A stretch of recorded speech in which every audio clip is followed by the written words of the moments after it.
Assalamualaikum warahmatullahi wabarakatuh. Innal hamdalillah nahmaduhu wa nasta'inuhu wa nastaghfiruh wa na'udzu billahi min sururi anfusina wa min sayyiati a'malina. May yahdihillahu fala mudhillalah wa may yudlil fala hadiyalah. Asyhadu an la ilaha illallah wahdahu la syarikalah wa asyhadu anna Muhammadan abduhu wa rasuluhu alladzi la nabiyya ba'dah. Amma ba'd.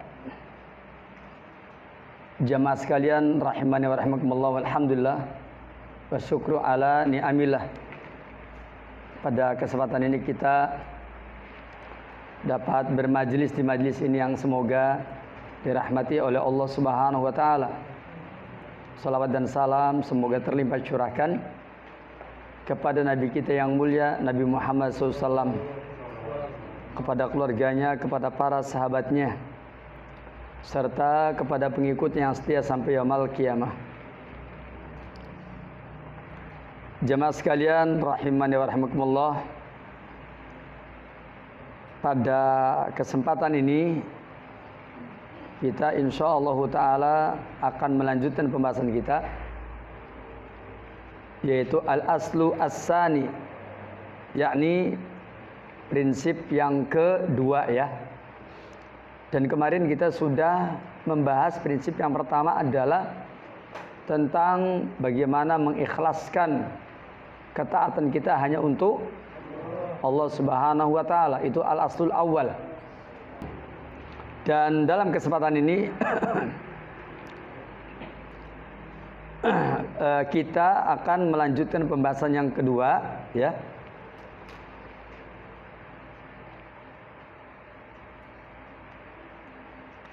Yaitu pembahasan mengenai prinsip yang kedua, yakni ya, amrullah bil istima' fid din. Perintah Allah tabaraka taala supaya berkumpul di dalam agama. Dan pada pertemuan yang lalu kita sudah sampai kepada penjelasan wa dzakara, dan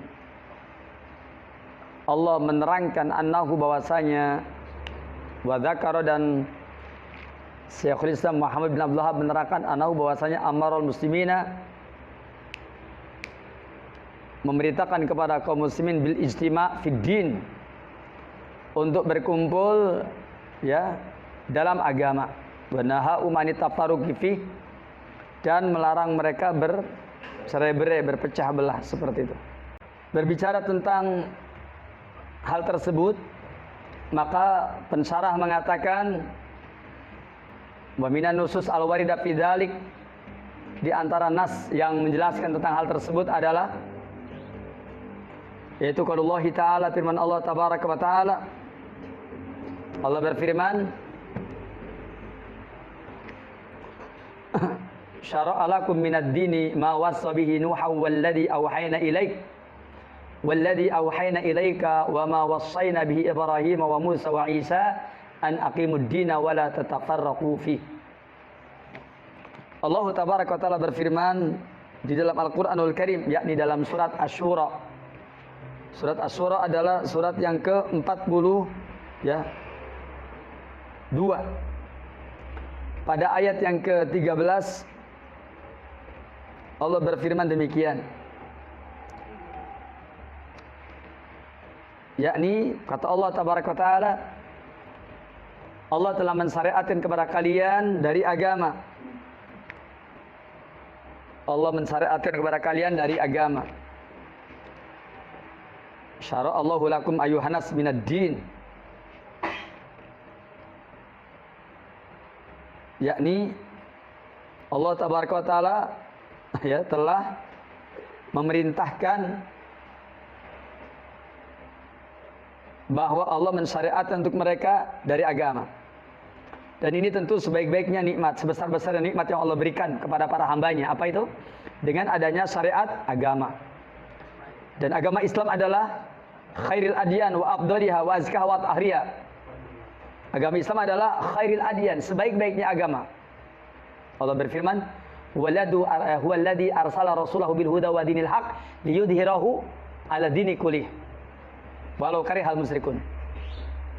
Dialah Allah huwallazi arsala rasulahu bil huda, yang mengutus rasulnya dengan membawa petunjuk, wa dinil haq, dan agama yang benar, al huda al ilmu, wa dinil haq al amalus shalih, liyudhhirahu ala dini kulli, untuk dapat mengalahkan seluruh agama, walau karihal musyrikun, meskipun orang-orang yang musyrik itu benci.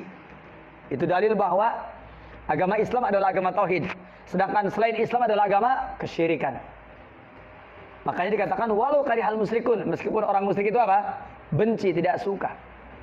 Makanya Syekhul Islam Muhammad bin Abdul Wahhab beliau mengatakan bahwa dalam kitabnya Kasfus Syubuhat, yakni menyingkapkan syubhat-syubhat kaum musyrikin, maka Nabi kita yang mulia, maka Allah Tabaraka wa Ta'ala menjelaskan dalam ayatnya, dan kemudian disimpulkan oleh Syekhul Islam Muhammad bin Abdul Wahhab, kata beliau, permusuhan di dunia ini adalah antara ahlu tauhid dan ahlu syirki, ahli kesyirikan. Makanya ketika menerangkan huwallazi arsala rasulahu bil huda wa dinil haq, itu liyudhhirahu ala dini kulli walau karihal musyrikun. Kenapa kalimatnya walau karihal musyrikun? Ini jadi dalil bahwa Allah Tabaraka wa Ta'ala menjelaskan kepada kita bahwa permusuhan antara kita dengan orang lain, yakni antara ahli tauhid dengan ahli syirik. Makanya di ujungnya walau karihal musyrikun, meskipun orang yang musyrik itu benci. Berarti ketika menerangkan huwallazi arsala rasulahu bil huda wa dinil haq, al huda petunjuk, al ilmu, wa dinil haq adalah amal soleh, ilmu dan amal soleh. Maka orang yang bisa terhindar dari kesyirikan adalah orang yang meniti jalan menuntut ilmu dan beramal soleh. Kemudian dilanjutkan di sini, minad dini khairil adyan, sebaik-baiknya agama, wa afdaliha, seutama-utamanya agama, wa azkaha, agama yang paling zakiyah, ya, yang paling bersih, wa athariha, yang paling suci, azkaha yang paling suci, wa athariha yang paling bersih. Itulah dia dinil Islam.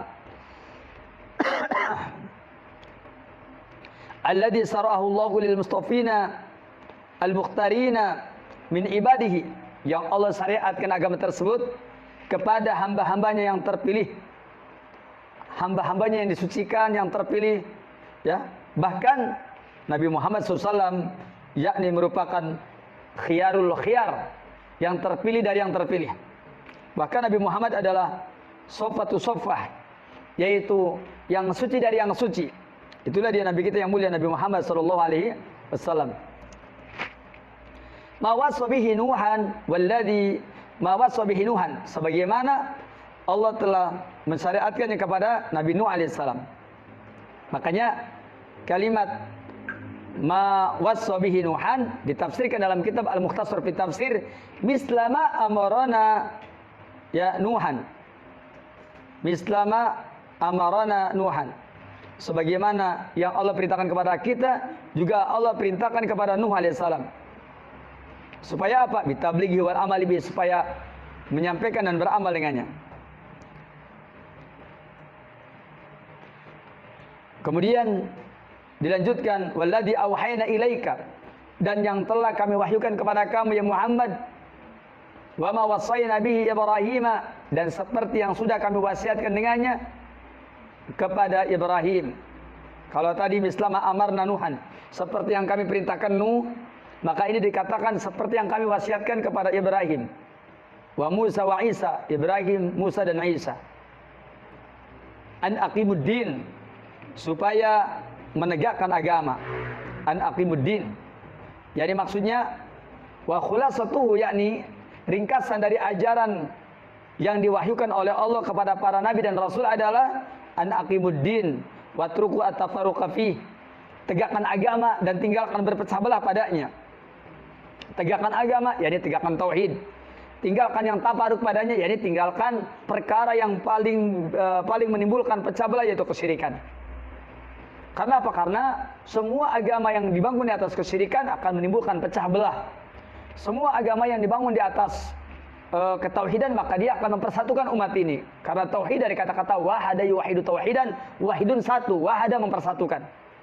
Maka tauhid adalah ajaran yang mempersatukan umat menjadi satu ikatan batin, sedangkan syirik adalah yang akan memecah belah umat. Kemudian Allah melanjutkan dalam firman-Nya tersebut, an aqimuddin wala tafarraqu wala tatafarraqu. Ay liyahsula minkum al-ittifaq ala usuluddin wa furu'ihi, supaya diperoleh dari kalian kesepakatan di atas prinsip-prinsip agama dan cabangnya. Wahrisu ala an la tufariqakum, dan juga berantusias atas segala sesuatu yang tidak memecah kamu, al-masaila, kepada beberapa masalah. Kemudian watahzibakum ahjaban, dan juga watuhajzibakum ahjaban, dan tidak menjadikan kamu yaitu beberapa hizib, yaitu golongan-golongan, kelompok-kelompok. Watakunu syi'an, dan kamu kemudian menjadi syi'an, berkelompok-kelompok. Yu'adi ba'dukum ba'du, yang sebagian kamu akan memusuhi sebagian yang lain. Ma'atifaqikum, padahal kalian sepakat ala asli dinikum, atas prinsip agama kalian.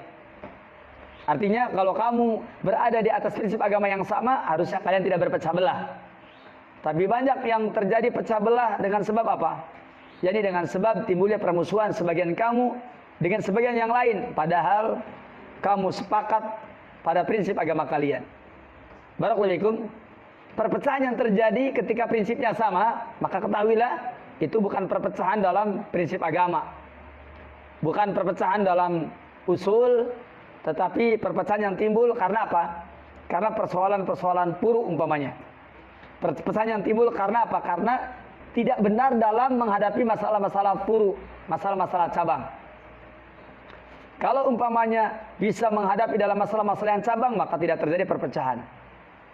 Di antara sebab yang menyebabkan terjadi perpecahan dalam masalah cabang adalah apabila kita tidak mengetahui tentang bagaimana sikap ketika menghadapi perpecahan dalam masalah cabang, perselisihan dalam masalah cabang. Dan ini sebabnya karena tidak mengerti prinsip-prinsip dalam beragama. Kenapa? Dalam masalah yang puru, maka kita hendaklah punya toleran. Dalam masalah prinsip, maka kita tidak boleh bertoleransi. Masalah cabang umpamanya, seperti yang sekarang banyak terjadi, yaitu dengan perbedaan sholat tarawih umpamanya, antara 11 dengan 23. Apakah ini merupakan perkara yang tidak bisa bersatu? Harusnya bisa bersatu. Bisa bersatu. Kenapa bisa bersatu? Ya kalau umpamanya mereka mengetahui bahwa masalah 11 rakaat adalah masalah yang sudah sepakat dari zaman ke zaman. Ada punya selebihnya, ini adalah masalah yang adanya perkara yang perlu dimaklumi. Mungkin ada yang mengatakan riwayatnya sahih, ada yang mengatakan tidak. Namun ini perkara yang tidak bisa tidak bisa dipaksakan. Yang 11 dengan yang 23 tidak bisa dipaksakan. Jangan kemudian menjadi perpecahan. Harus dicari jalan keluarnya. Kenapa? Karena yang 11 disyariatkan, yang 23 juga banyak ulama yang mengatakan ini berdasarkan hujah yang bisa diterima. Maka urusan 11 dan 23 harus selesai. Begitu pula umpamanya urusan salat subuh yang pakai qunut dan yang tidak. Maka sebenarnya harus selesai. Kenapa? Karena yang saya maksudkan selesai itu dalam praktiknya. Kalau dalam perbedaan pendapatnya tidak selesai, tapi dalam praktiknya harus selesai. Caranya apa? Caranya ya dengan kembali kepada dalil yang pokok, innama ju'ilal imamu liyutama bihi. Hanyalah imam jadikan untuk diikuti. Kalau imam itu umpamanya menghendaki mendaki kunut subuh, ya sudah kita mengikuti mereka kunut. Ketika imamnya yakni tidak mempraktekkan kunut, maka yang kunut juga harus toleran begitu. Ini terbalik kadang-kadang. Yang tidak kunut harus toleran kepada yang kunut. Yang kunut tidak toleran kepada yang tidak kunut. Itu kan sebenarnya karena apa? Karena tidak mengerti. Begitu pula yang 23 dan yang 11 ketika sholat tarawih. Maka ketika imamnya 23, maka ikutlah 23. Ketika imamnya 11, maka ikutlah 11. Tidak ada masalah. Tidak perlu menjadi perdebatan yang berkepanjangan. Jangan kemudian masing-masing timbul permusuhan. Kalau permusuhan ada curiga. Mungkin apa? Mungkin yang 23 rakaat ada pendukungnya. Ada yang ngasih pulus mungkin. Ente perjuangkan 23. Nanti saya satu kali yang tinggi pamit saya bayar kamu 100.000 umpamanya. Kan lumayan, satu bulan orderan 3 juta kan lumayan. Ya 30 hari ya kan? Seperti itu mungkin. Ya, atau mungkin yang 11 juga sama seperti itu. Dan yang begini nggak boleh terjadi. Yang 11 rakaat memperjuangkan terus sehingga tidak mau 23, ketika imam 23 nggak mau bermakmum. Jangan seperti itu. Kecuali kalau problemnya adalah yang 23 tidak tumaninah, baru ini masalah. Kenapa? Karena tumaninah rukun sholat. Rukun sholat, kalau umpamanya sholat tarawih itu tidak tumaninah dan kita kemudian mufaraqah dari dia, itu hak kita. Kenapa? Karena dia tidak tumaninah. Tumaninah adalah rukun sholat. Kemudian waqala wa yajidu wuduhan, dan semakin bertambah jelas ma waradat bihi as-sunnah, apa yang telah datang dengannya sunnah, minal ajabil ujab fidalik, di antara keajaiban yang paling ajib tentang masalah tersebut, yakni fasunnatu mali'atun bin nusus, maka sunnah dipenuhi dengan nas-nas allati tahusu alal istima', yang menganjurkan untuk bersatu, wa nabdi tafarruq, dan mencampakkan perpecahan, wa minal ahaditsil lati wa minal ahadisil waridati fi dzalika, di antaranya adalah hadis dari Abu Rasul bersabda, innallaha yardu lakum salasan, Allah ridho kepada kalian 3 perkara, wa yakrahu lakum salasan, dan Allah tidak suka kepada kalian 3 perkara. Apa itu yang Allah ridho? 1, fayardorakum anta buduhu wala tusriku bi syai'an. Pertama, Allah meridhoi kamu jika kamu itu mentauhidkan Allah, beribadah kepada Allah dengan mentauhidkan Allah, wala tusriku bihi syai'an, dan kamu tidak menyekutukan Allah dengan sesuatu apapun. Yang keduanya, wa anta tasimu bihablillahi jami'an wala tafarraqu. Yang kedua, Allah ridho kamu berpegang teguh dengan tali Allah, dengan agama Allah, dengan Quran dan Sunnah, dengan mentauhidkan Allah, dengan rumus tauhid semuanya. Wala tafarraqu, jangan bercerai-berai, yakni jangan bercerai-berai. Bercerai-berai kalau kamu tidak beragama Islam, bercerai-berai kalau kamu tidak berdasarkan Quran dan Sunnah, kalau kamu tidak menegakkan tauhid tapi memperjuangkan kesyirikan, kalau kamu tidak berpegang kepada rumus tauhid la ilallah, maka pasti akan bercerai-berai. Jadi kalau terjadi cerai-berai itu apa dasarnya? Kalau dasarnya karena yang satu memperjuangkan kesyirikan, yang satu memperjuangkan ketauhidan, pantas terjadinya apa? Cerai-berai. Kemudian yakrahu lakum, dan Allah benci kepada kamu 3 hal. Pertama, qila wa qol, yaitu dikatakan dan mengatakan, yakni perkataan yang tidak punya dasar. Yang keduanya, wa kasrata as-su'al, banyak bertanya. Bertanya bukan karena ingin diamalkan oleh pribadinya, bertanya bukan karena akan diamalkan oleh temannya, bertanya bukan karena untuk tafakuh fid din. Maka pertanyaan yang luar dari 3 konsep ini, kemungkinan besar pertanyaan tersebut adalah pertanyaan yang dia pertama bukan untuk diamalkan oleh dirinya, jadi untuk apa? Bukan untuk diamalkan oleh orang lain, jadi untuk apa? Bukan untuk tafakur, jadi untuk apa? Mungkin 1, yaitu untuk tubuliyat. Bertanya tubuliyat adalah bertanya karena ingin membanggakan dirinya. Dia bangga, dia senang kalau bertanya, maka ustaznya nggak bisa jawab, senang dia. Bahkan kalau dia bertanya, ustaznya bisa jawab, sedih dan berduka cita. Ini merupakan contoh orang yang apa? Tubuliyat. Orang yang tubuliyat, yaitu orang yang ketika bertanya seperti gendang. Yakni apa? Kalau nggak bisa jawab, boleh nggak bisa jawab. Ini termasuk pertanyaan yang tadi. Yang keduanya itu aglutot. Itu pertanyaan yang aglutot. Apa itu aglutot? Pertanyaan yang sia-sia. Pertanyaan yang sia-sia. Pertanyaan yang tidak ada faedahnya. Pertanyaan yang tidak ada manfaatnya. Pertanyaan yang hanya sekedar menyusahkan saja. Pertanyaan yang hanya akan menimbulkan masalah saja. Kemudian yang ketiganya yaitu wa idoatal mal. Apa yang Allah benci pada kalian? Idoatal mal, menyenyakan harta. Menyenyakan harta, menghabiskan harta.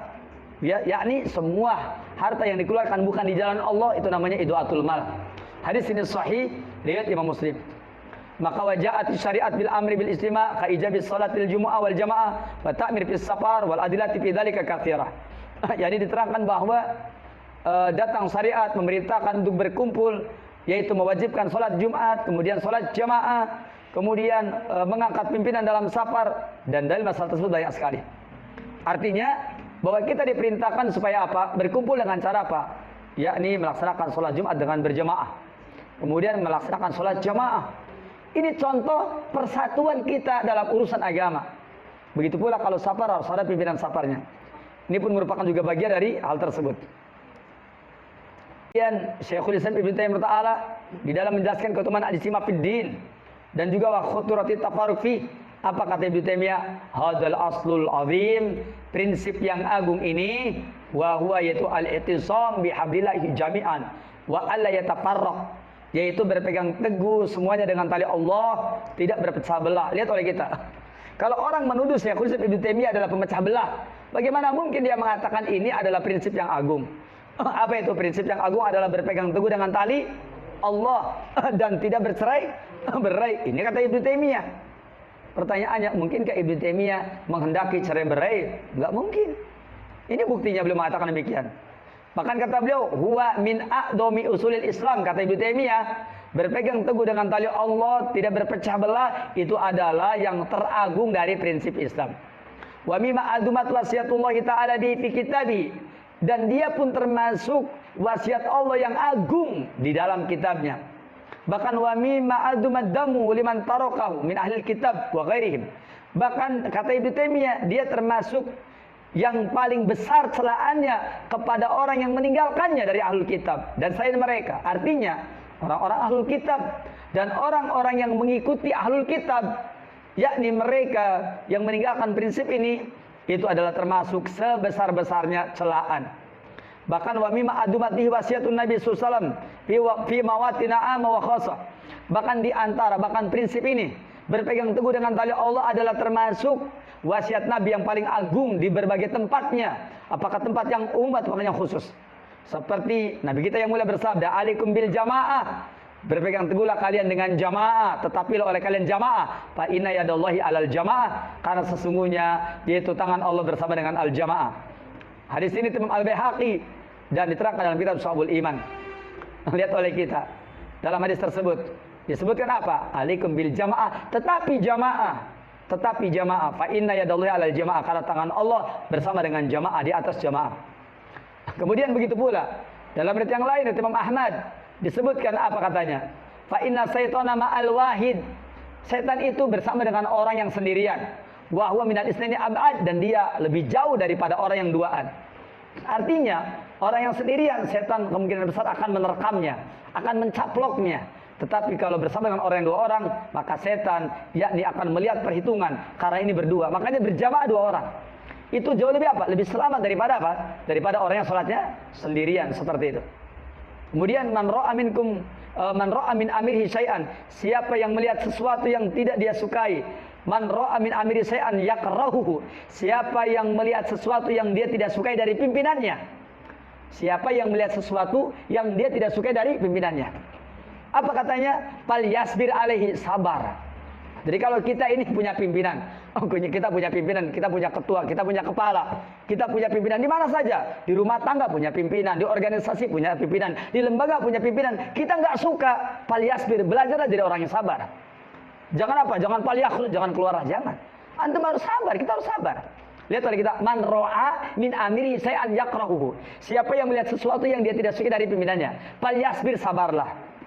Fal yasbir alaihi, sabarlah terhadap apa yang dia tidak suka dari pimpinannya. Bukan fal yakhruj, fal yasbir. Bersabarlah. Dan ini bukan hanya pada pimpinan negara saja, bukan hanya pimpinan provinsi, pimpinan kabupaten, bukan, termasuk pimpinan keluarga kita, rumah tangga kita. Rumah tangga kita, seorang istri lihat suaminya melakukan sesuatu yang tidak dia sukai, fal yasbir, fal tasbir, istri harus sabar. Bukan fal yakhruj, keluar purik begitu kan. Istrinya purik, tahu purik? Ya. Begitu, enggak boleh. Purik begitu. Itu di rumah tangga. Begitu pula naik ke atas, apa? Di masyarakat dengan RT, enggak setuju dengan RT. Lalu fal yakhruj, enggak boleh. Atau keluar dengan RW, fal yakhruj, enggak boleh. Dengan lurah, fal yakhruj, enggak boleh. Antum di lembaga apa saja sama seperti itu. Apakah antum di lembaga ormas, LSM apa, atau mungkin di lembaga pondok pesantren, di sekolah apa, enggak setuju dengan pimpinan antum, jangan fal yakhruj, enggak boleh. Fal yasbir alaihi. Ya, seperti itu. Itu siapa? Itu adalah nasihat Rasulullah SAW. Kenapa demikian? Fa innahu man faraqal jamaah, karena sesungguhnya siapa yang faraqal jamaah, mufaraqah dari jamaah, maka qaidah sibrin, meskipun satu jengkal, faqad khala ribqatal Islam, maka sungguh dia telah mencabut ribqatal Islam. Apa itu? Yaitu ikatan Islam min unuqihi, dari tengkuknya. Maka belajarlah bersabar dalam banyak hal. Antum bisa bayangkan, kalau umpamanya antum salah sedikit, istri antum keluar, purik pulang ke rumah orang tuanya. Kira-kira apa yang terjadi? Antum mau punya istri begitu? Hah? Antum sedikit salah, istri antum purik. Hah? Antum punya sedikit salah, antumnya keliru, istri antum purik. Mau begitu? Antum keliru, anak antum purik, begitu? Mau? Yang janganlah. Begitu pula antum dimanapun sama. Di keluarga, di masyarakat, di lembaga, di desa, di kecamatan, di kabupaten, di provinsi, hatta di negara ini. Apalagi nanti di kekhalifahan umpamanya. Nggak boleh. Kita harus bersabar, belajar bersabar. Ya. Dan kesabaran ini perhatikan oleh antum. Nabi kita yang mulia bersabda dalam hadis Irbad bin Sariyah, "Ursikum bi taqwallah." Aku wasiatkan kepada kalian supaya bertakwa kepada Allah. Wasam'i mendengarkan, wa ta'ati mentaati, bertakwa kepada Allah terpribadi. Wasam'i wa ta'ati mendengar mentaati ketika bersama dengan orang lain. Wa in ta'ammara 'alaikum 'abdun habasiyun, meskipun pimpinan kamu adalah seorang hamba dari Habsi. Kata Syekh Sumair bin Amin Al-Juhairi belum mengatakan, kata-kata wa in ta'ammara 'alaikum 'abdun habasiyun adalah itu bukan pimpinan negara, tapi itu adalah Amirul Jais, pimpinan tentara. Pimpinan tentara, perhatikan. Pimpinan tentara permanen apa tidak permanen? Permanen apa tidak permanen? Tidak permanen. Kalau jadi tentara, kalau ada di peperangan seperti itu. Begitu pula kalau kita punya pimpinan dalam safar, namanya Amirul Safar, antum harus taat. Ya, idza kuntum salasatan fi falatin fa amiru ahdakum. Apabila kamu itu bertiga, maka angkatlah salah seorang dari mereka sebagai pimpinan kamu. Amir, yaitu amir dalam safar. Kita harus taat. Gak boleh kita fal yakhruj, keluar, jangan. Harus belajar bersabar. Kalau kita ini di rumah tangga saja fal yakhruj malah keluar. Ya, bukan fal tasbir, ya. Harusnya bersabar ini malah keluar. Ketahuilah, maka ini adalah keburukan. Lihat oleh kita, ini prinsip yang kedua loh. Dari prinsip 6 prinsip yang agung, ini prinsip yang kedua. 6 prinsip yang agung, yang kedua ini. Kemudian berikutnya, keterangan tadi adalah berdasarkan riwayat Imam Bukhari dan Imam Muslim. Selanjutnya, Nabi kita yang mulai bersabda, ala unabbiukum bi afdala min darajati sholati wa siyami wa shadaqah wal amri bil ma'ruf wa nahyi 'anil munkar. Ketahuilah, maukah aku beritahukan kepada kalian yang lebih utama daripada derajat sholat, lebih utama daripada derajat puasa, lebih utama daripada derajat sedekah, dan lebih utama dari derajat amar ma'ruf nahi munkar. Qalu, mereka bertanya, bala ya Rasulullah, benar ya Rasulullah. Qala, maka dia mengatakan, sholahu datil bain, mendamaikan dua orang yang berselisih. Perhatikan, orang yang mulia itu adalah orang yang punya semangat berdamai, bukan orang yang punya semangat bermusuhan. Lihat, orang yang sholahu datil bain, orang yang mendamaikan dua orang yang berselisih, itu memiliki sesuatu yang lebih afdol, lebih utama daripada sholat, siyam, sedekah, amar ma'ruf nahi munkar.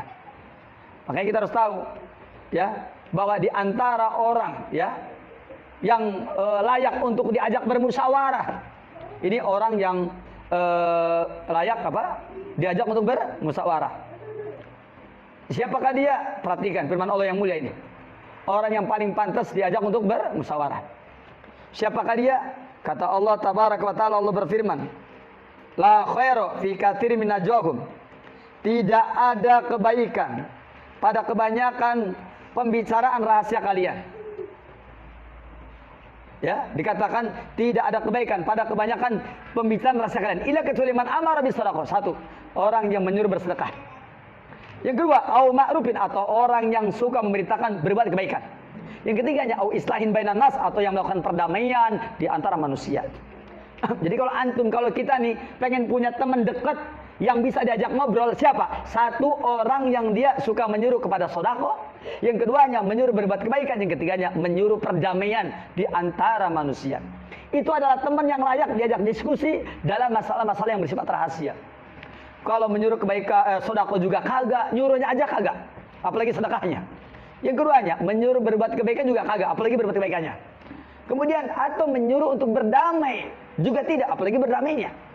Maka kita harus memiliki semangat menjadi orang-orang yang berdamai, bukan menimbulkan perpecahan, pertentangan, ya apalagi mencerai-beraikan, apalagi menimbulkan fitnah, apalagi menimbulkan kegoncangan di masyarakat, apalagi menimbulkan kegoncangan di kalangan kaum muslimin. Maka orang yang selalu bikin isu seperti ini tidak layak untuk diajak berbicara. La khaira fi katsirin min najwahum illa man amara bis shadaqatin aw ma'rufin aw ihsan bainan nas. Maka dikatakan di sini bahwa ketika dikatakan sholahu datil bain, fa inna fasadat datil bain, karena sesungguhnya kerusakan, ya, dua orang yang saling berselisih, ia adalah al-haliko, yaitu tukang pangkas, tukang cukur. Al-haliko dari kata-kata halako yahliku, tukang cukur.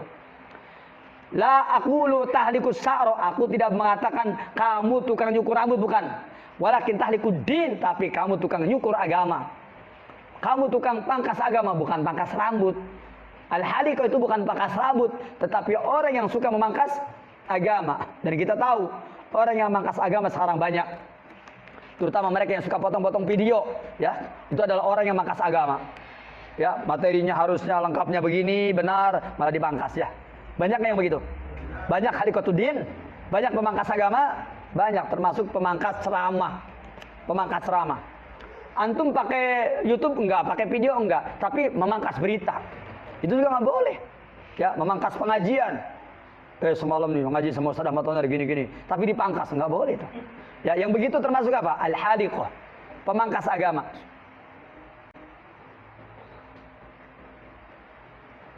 Pertanyaannya, man yahlikuddin, orang yang suka mencukur agama, memangkas agama. Apa kira-kira tujuannya? Nggak ada lagi, menimbulkan apa? Menimbulkan keributan. Jadi, editing video yang sekarang banyak terjadi itu sudah sejak dulu. Editing video yang sekarang lagi rame di mana-mana, bahkan sampai masuk ke apa? Penjara. Gara-gara editing video itu sudah diterangkan oleh Nabi kita yang mulia. Ya kan?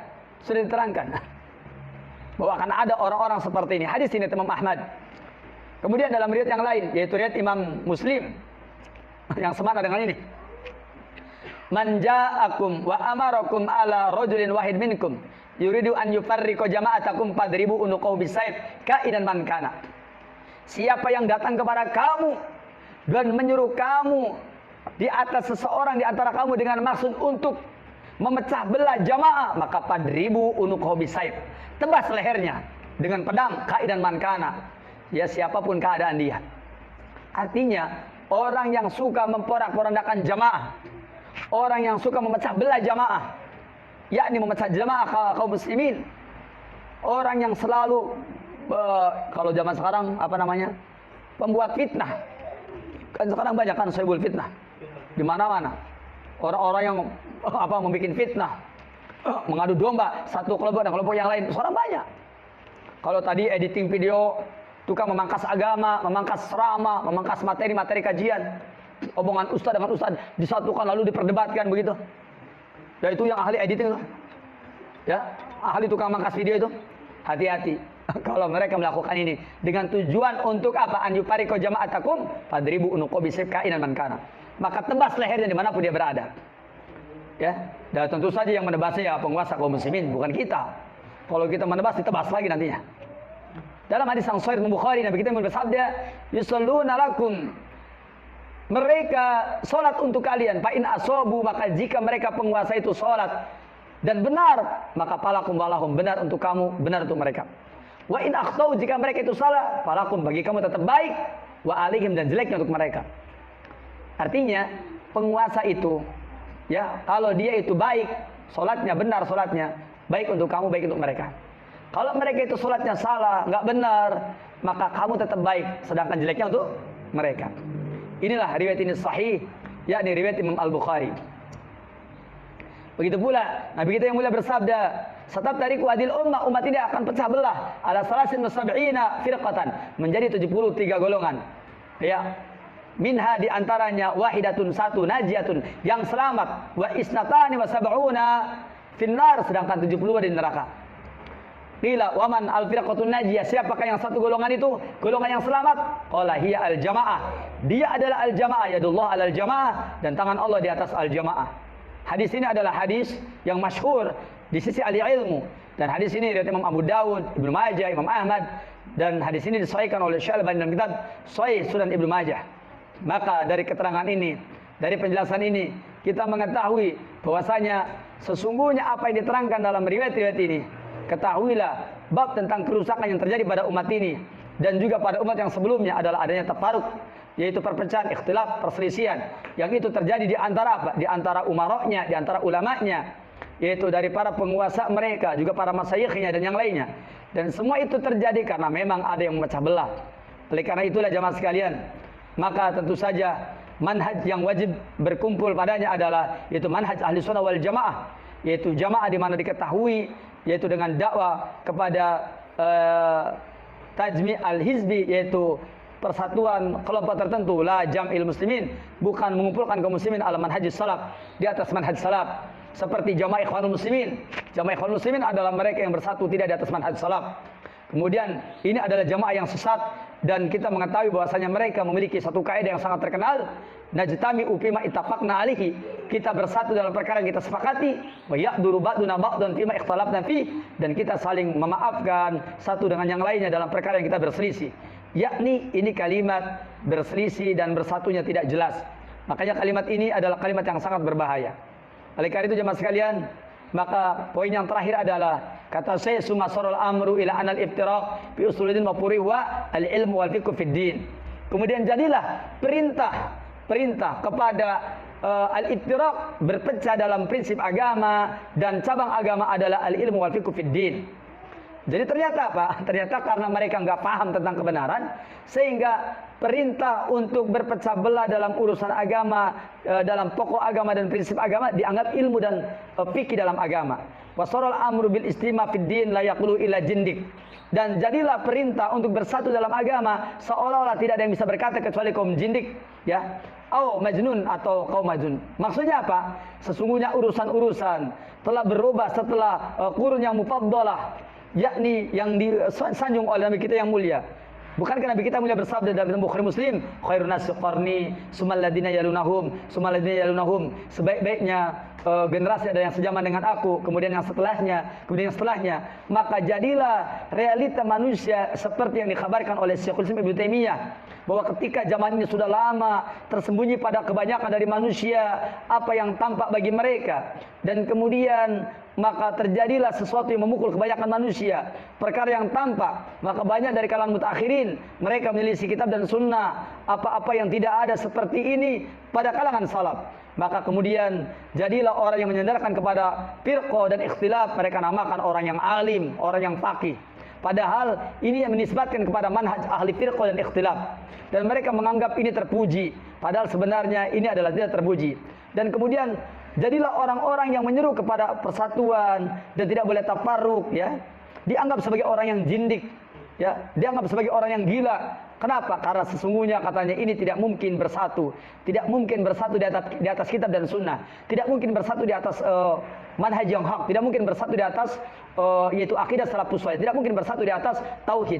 Kata mereka, semua ini adalah mustahil, semua ini adalah mustahil. Dan orang yang menyeru bersatu di atas akidah yang benar, bersatu di atas manhaj salafus saleh, bersatu di atas manhaj ahlus sunnah wal jamaah, orang yang menyeru kepada bersatu di atas Quran dan sunnah, bersatu di atas Islam, bersatu di atas tauhid, bersatu di atas la ilaha illallah, apa katanya? Anta wahabi, kamu adalah wahabi. Anta jami, kamu adalah pengikut Muhammad bin Aman al-Jami, kamu adalah orang-orang yang menyeru kepada itu. Padahal sebenarnya mereka menyeru kepada akidah yang benar, kalimat yang sama, ya. Dan kemudian orang-orang ahli batil, orang-orang ahli bid'ah kemudian mencela mereka. Bahkan mereka berupaya untuk menjadikan orang-orang lari dari manhaj yang sahih. Mereka berusaha supaya orang itu lari dari manhaj yang hak, akidah ahlus sunnah wal jamaah, manhaj salafus salih, tauhid yang khalis, tauhid yang murni. Mereka katakan apa? Ini adalah wahabi, dan mereka adalah perusak agama. Ini adalah kelompok al-Jami, yaitu Muhammad bin Aman al-Jami, dan ini merupakan kelompok yang tadi. Bahkan ini adalah kelompok Taimi, yang baru adalah ini adalah kelompok al-Albani, dan seterusnya. Dengan tujuan apa? Supaya orang lari dan bercerai-berai. Padahal mereka memperjuangkan yaitu manhaj ahlus sunnah wal jamaah, akidah salafus salih, akidah ahlus sunnah wal jamaah, akidah ashabul hadis, yang mana berpijak di atas Islam yang benar, di atas tauhid, yang mana kalimat ini berpijak pada Al-Quran dan Sunnah, dan juga mengikuti pemahaman salafus salih. Ala kulli hal, bagi mereka bahwasanya persatuan dengan berdasarkan prinsip Islam yang benar, Islamnya ahlus sunnah wal jamaah, itu mustahil. Dan mereka sengaja berusaha apa? Biarkan umat ini bercerai-berai dan sekarab sendiri, beragama menurut pemahamannya sendiri. Biarkan mereka memahami masing-masing, tidak perlu kemudian mereka yakni ditarik untuk dibawa kepada agama yang benar. Dan ini merupakan sesuatu yang membahayakan. Cukup saya kira, insyaallah taala. Insyaallah nanti kita akan teruskan pada pertemuan datang tentang al-usul salis, yaitu prinsip yang ketiga, insyaallah. Dan dipersilakan barangkali ada pertanyaan, satu atau dua pertanyaan. Jam sudah menunjukkan jam 10, ya, lewat 10.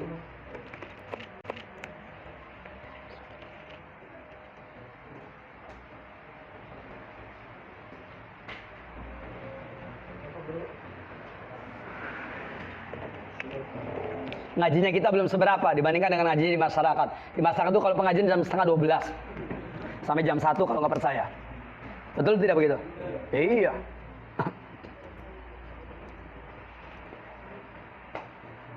Jangan banyak-banyak, satu-satu aja. Biar tidak lupa maksudnya. Bismillahirrahmanirrahim. Assalamualaikum warahmatullahi wabarakatuh. Waalaikumsalam. Sebelum menyampaikan perkara amalan-amalan ibadah di sekitar bulan Ramadan yang perlu diluruskan oleh Bapak Ustadz agar selesai dalam prakteknya. Izinkanlah Anda menyampaikan kalimat bijak dari Imam Syafi'i sebagai berikut. Di saat kamu menyampaikan kebenaran, maka kamu akan menemukan dua reaksi yang berbeda. Satu, reaksi orang yang cerdas akan merenung. Dua, reaksi orang yang bodoh akan tersinggung. Karena sangat sulit meyakinkan pada lalat bahwa bunga jauh lebih indah daripada sampah. Izinkanlah menyampaikan perkara-perkara sekitar bulan Ramadan, yaitu diantaranya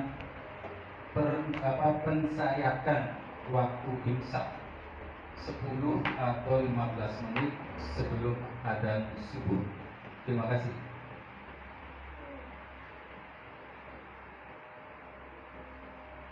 Ya, tayyib, barakallahu fikum.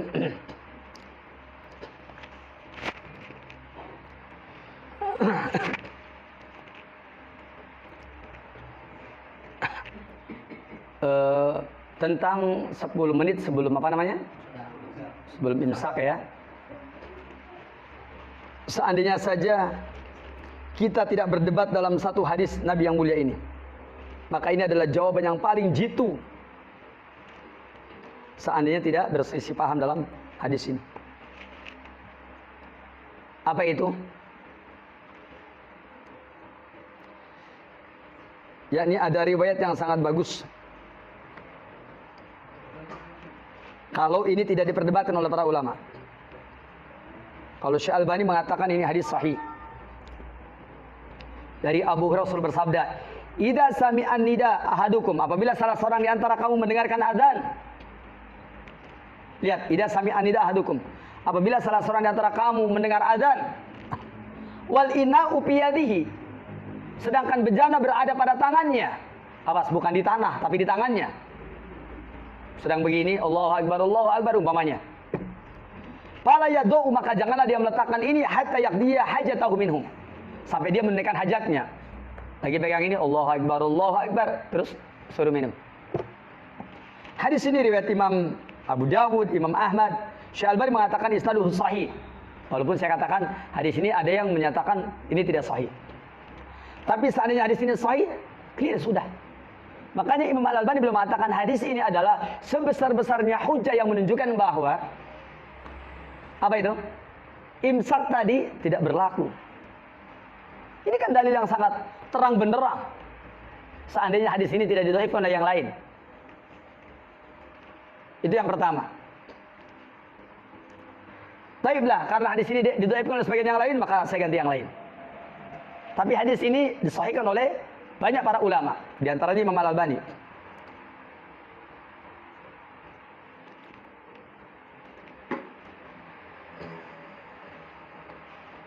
Adapun yang lain adalah yaitu dalil yang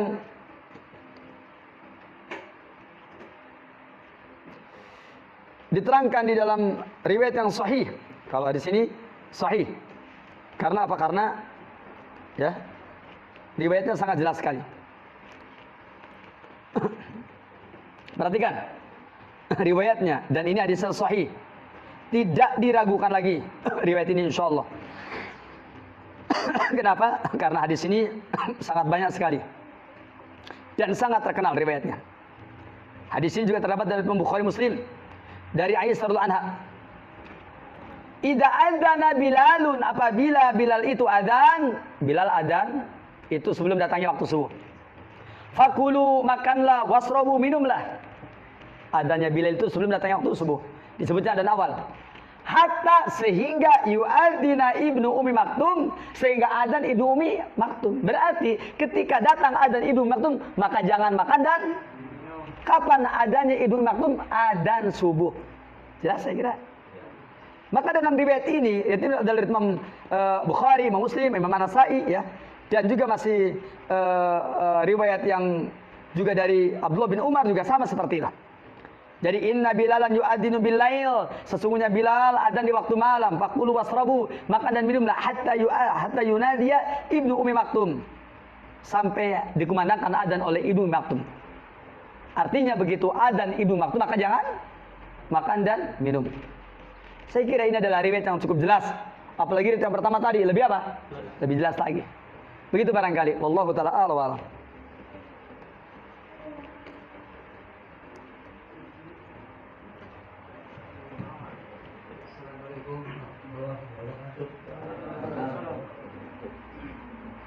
Tanya tentang perpecahan umat itu, apakah banyaknya organisasi Islam, orang Islam itu merupakan salah satu tanda perpecahan juga, dan mungkin apakah kita artinya boleh mempunyai satu organisasi atau organisasi itu sesuatu yang haram atau bagaimana menurut pandangan Ustaz? Dan ada yang berbicara bahwa organisasi itu hanya sebuah alat dan bukan suatu tujuan. Jadi dibolehkan artinya kita berorganisasi. Itu saja pertanyaan saya. Tentang organisasi hukum asal tandim itu boleh, sepanjang di dalamnya satu, tidak mengajak kepada kelompoknya. Tidak mengajak kepada kelompoknya, tidak harus fanatik kepada kelompoknya, maka dibolehkan. Yang keduanya, tidak boleh ada baiat. Tidak boleh ada baiat. Dan di Indonesia ini banyak sekali organisasi yang melakukan baiat. Oleh karena itu kalau umpamanya pengen dibolehkan, ya jangan sampai ada baiat. Karena apa? Karena tidak ada baiat kecuali pada dua saja. Satu kepada Rasulullah SAW, dan keduanya kepada pemerintah yang wujud kekuasaannya. Seperti itu. Adapun kalau organisasi sendiri, tandim sendiri, boleh-boleh saja. Tapi syaratnya satu, tidak mengajak kepada kelompoknya, tidak hizbi, tidak fanatik golongan, tidak fanatik kelompok. Yang keduanya, tidak boleh ada baiat di dalamnya. Tidak boleh ada baiat. Yang ketiganya, ajarannya harus berdasarkan kitab dan sunnah di atas pemahaman salafus saleh. Kalau demikian maka boleh, silakan. Kalau tidak demikian maka sebaiknya tidak. Dan yang keempat, yakni ketika kita berorganisasi, maka kita harus ingat, begitu antum masuk organisasi, maka yang kecil pun menjadi masalah. Maka antum harus belajar legowo ketika di organisasi. Karena apa? Karena di antara penyakit orang berorganisasi adalah, yaitu sering timbulnya apa? At-tahris bainana. Timbulnya perselisihan antara kita. Dalam masalah-masalah yang kecil dan sepele pun akan menjadi perselisihan. Oleh karena itu kalau kita masuk ke ranah organisasi, maka kita harus siap untuk menjadi orang yang apa? Legowo. Dan harus perbesar husnudon dengan saudaranya. Berbaik sangka dengan orang lain. Kalau kita banyak berburu sangka dengan orang lain ketika kita di organisasi, di lembaga, dimanapun lah, kumpulan orang-orang, maka selama itu pula kita akan terus menjadi orang yang sakit. Sakit ketika berada di suatu lembaga, di suatu kelompok, ya, di suatu organisasi yang manapun. Makanya harus ada beberapa hal, ada dua bitnya lah. Yang tadi saya cukupkan 4 aja. Apa itu? Yang pertama, ya tidak boleh ada baiat. Yang keduanya tidak boleh mengajak pada kelompoknya, hizbi. Ya, tapi harus kepada kita dan sunnah dengan pemahaman salafus saleh. Yang ketiganya, ajarannya adalah kitab dan sunnah berdasarkan pemahaman salafus saleh. Dan yang keempatnya, bahwa di dalamnya harus apa? Di dalamnya harus memiliki sifat legowo, sifat husnudon, seperti itu. Karena apa? Karena kalau sudah masuk organisasi, wah sudah repot. Ya, ada saja masalahnya. Masalah kecil pun menjadi apa? Menjadi besar. Yang tidak prinsip menjadi prinsip, ya. Makanya harus memiliki sifat legowo, sifat berbaik sangka, seperti itu. Dan ditambah lagi yang kelimanya, harus memiliki semangat bersatu, bukan memecah belah, ya, dan seterusnya. Demikian wallahu taala a'lam.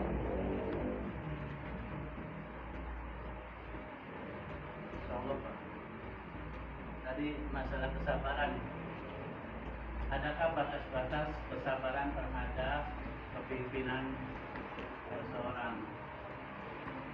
Kalau pimpinannya itu tidak menampakkan keadilan atau melanggar janji atau sumpah dan tidak menegakkan prinsip-prinsip yang sudah dijanjikan. Satu itu. Yang kedua, Coba ulangi lagi yang tadi, mau apa? kesabaran, batas-batas kesabaran terhadap kepemimpinan seseorang atau lembaga dan lain sebagainya. Karena kalau tetap itu dibiarkan, maka bawahannya itu kan sakit hati Ustaz. Iya. Jadi tidak mau diteruskan dilanjutkan, karena pada prinsipnya itu kan pimpinan bisa diganti, atau kalau melanggar janji itu bisa ditegur dan diberikan nasihat. Kalau dibiarkan, takutnya itu kedepannya akan merusak kebersamaan. Terima kasih. Yang kedua sekalian, di kalangan masyarakat itu pada Ramadan terakhir itu di malam-malam ganjil ada yang mengadakan sholat tarawih bersama pada malam hari, ya sekitar jam 12 dan apakah itu disunahkan, dianjurkan, atau itu ada pelanggaran-pelanggaran tentang prinsip-prinsip agama. Yang ketiganya, ini ketiga usulan Pak, untuk Rabu yang akan datang, bisakah Pak Ustaz itu tarawih di tempat kajian ini? Terima kasih.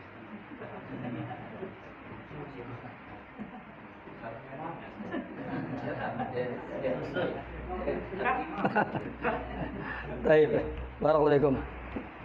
Tentang usulnya nanti dipertimbangkan dulu, karena kita sudah punya tempat masing-masing. Ya, itu yang pertama. Yang keduanya tentang yang tadi, yaitu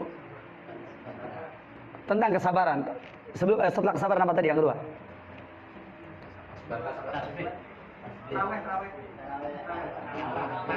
Iya, tarawih itu di awal malam boleh, di tengah malam boleh, di akhir malam boleh.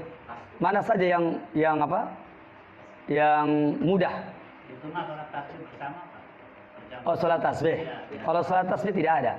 Tidak ada dalilnya sholat tasbih yakni di 10 malam terakhir, di malam-malam ganjil Pak ya? Tidak ada.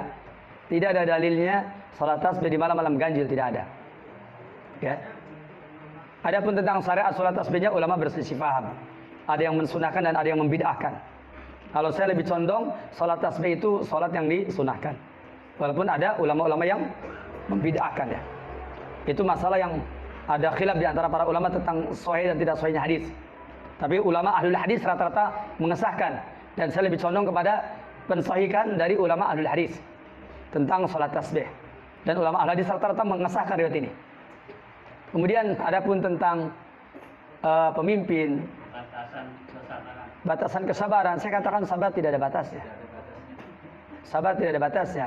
Batasnya kalau dia udah tidak jadi pimpinan boleh. Kalau dia masih jadi pimpinan, kita harus bersabar. Kapan kita boleh berontak kepada pimpinan? Aja ketika pimpinan itu nyata kafirnya. Kalau dia nyata kafirnya, ya dia kafir terang-terangan, boleh berontak. Kalau pimpinan itu meninggalkan sholat, yakni dia tidak melaksanakan sholat, dia tidak mengerjakan sholat, seperti itu, sholat fardu yang dimaksud, dan nyata itu dia meninggalkannya, maka kalau mereka tidak menegakkan sholat, boleh berontak. Seperti itu. Adapun kalau pimpinan kita nggak bijak kepada kita, yakni gaji kita dipotong, gitu, ya kita sabar. Sabar. Walaupun dipotong Ustaz, dipotong belum seberapa. Kata Rasulullah SAW, walaupun pimpinan kamu berhati iblis, kalau dipotong itu kamu masih tersisa gajinya, kamu masih ada hartanya. Kalau diambil semua harta kamu pun oleh pimpinan kamu, maka kamu harus sabar. Kita bangsa Indonesia, presiden kita umpamanya zalim, lalu harta kita diambil oleh penguasa Indonesia, tetap bersabar. Tapi saya tidak tahu Ustaz, kita berontak nggak boleh. Kenapa nggak boleh? Ya kata Rasulnya begitu. Gimana? Ini menyakitkan hati. Ya sabar tuh sakit. Kalau nggak sakit bukan sabar namanya. Sabar tuh sakit, menyakitkan. Mana ada sabar tidak menyakitkan? Sabar mengenakan bukan sabar namanya, nikmat namanya. Sabar itu menyakitkan. Begitu. Bisa dipahami ya? Kalau umpamanya yakni pengen menasihati pimpinan kita di kantor yang dia ternyata pimpinan tersebut berbuat zalim, datanglah baik-baik, bicara empat mata. Kalau dia taat, alhamdulillah. Kalau dia tidak taat menerima usulan kita, ya sudah, itu urusan dia. Kita kan cuma menyampaikan nasihat. Mohon maaf Pak, saya mau menyampaikan nasihat. bicara dengan apa? Dua mata, empat mata seperti itu. Ya seperti tadi. Begitu barangkali ya. Demikian wallahu taala a'lam.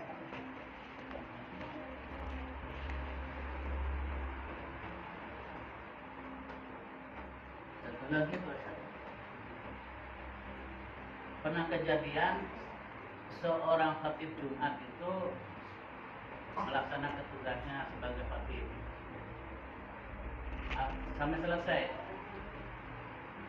Terus dia ingat bahwa ke masjid itu belum punya wudhu. Akhirnya setelah ngimami, tapi tidak terbuka tentang ngimami, pura-pura saya batal wudhu. Kalau wudhu dulu silakan lanjutkan kepada yang lain. Nah, khutbah pada khutbah pertama dan kedua itu artinya Jumatannya rusak atau tidak itu? Lupa belum pernah belum punya wudhu, tidak punya wudhu pergi ke masjid. Tapi setelah ingat tidak mau menjadi imam.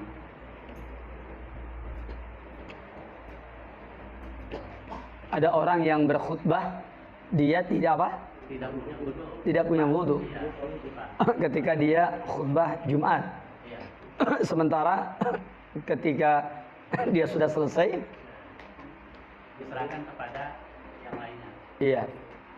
Tentang khutbahnya dosanya harus tentang khutbahnya kalau dia itu memang tidak punya wudhu atau memang dia ragu, itu juga perlu di apa namanya?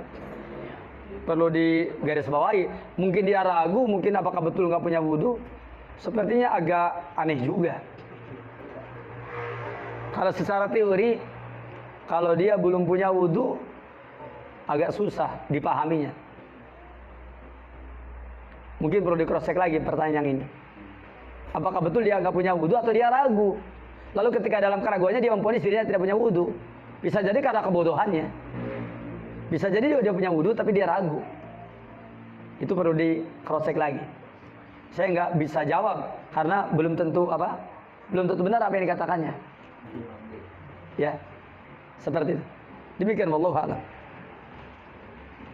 Tapi kalau Jumatan nggak ada khatibnya, petugasnya nggak datang, pasti gantikan dengan orang lain. Tapi setelah dari sana harapannya itu ada buku khutbah. Setelah itu tidak ada, dia panas dingin. Akhirnya kepada jamaah itu sekarang sudah sholatnya diganti dengan zuhur masing-masing aja. Tidak selesai diganti asal. Nah, itu kejadian. Tugasnya tidak hadir, nggak ada yang mau khutbah. Namanya Kang Wardi, harapannya ada buku khutbah, nggak ada. Akhirnya sudah musolanya sholat dulu masing-masing ini, karena dia takut kalau mau dilanjutkan sudah mencukupi salat zuhur dan sebagainya. Apa tidak ada ahli ilmu di situ seorang pun? Waktu itu Tidak ada yang mengerti satu pun? iya, waktu itu nggak ada. Masjidnya juga baru dibangun, belum karangannya besar. Sesuatu yang sangat miris sekali kalau seperti ini. Itu berarti ya krisis itu, krisis orang yang berilmu, ya. Dan itu akibat jauh dari ilmu seperti itu. Satu daerah sampai seperti itu.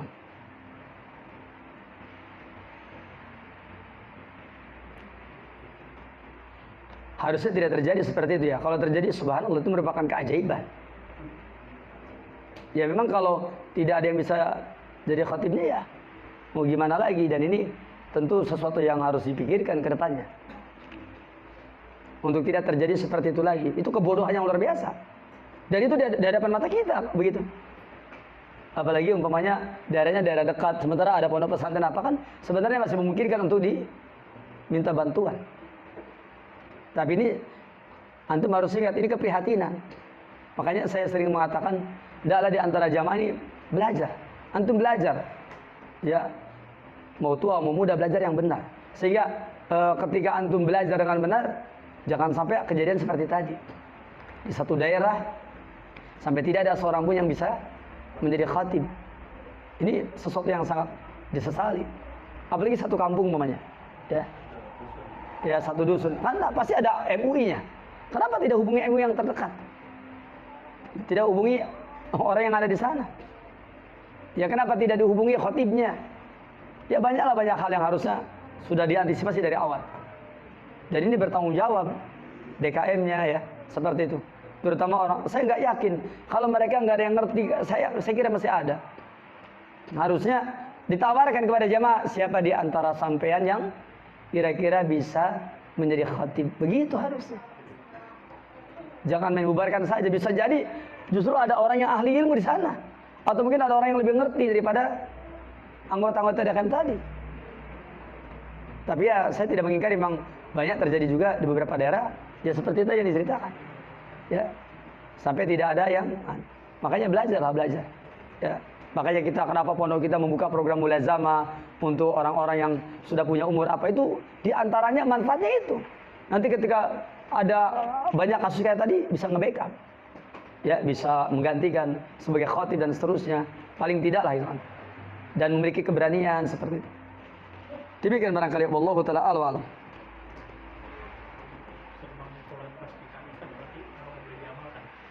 Kalau saya lebih cenderung bisa diamalkan.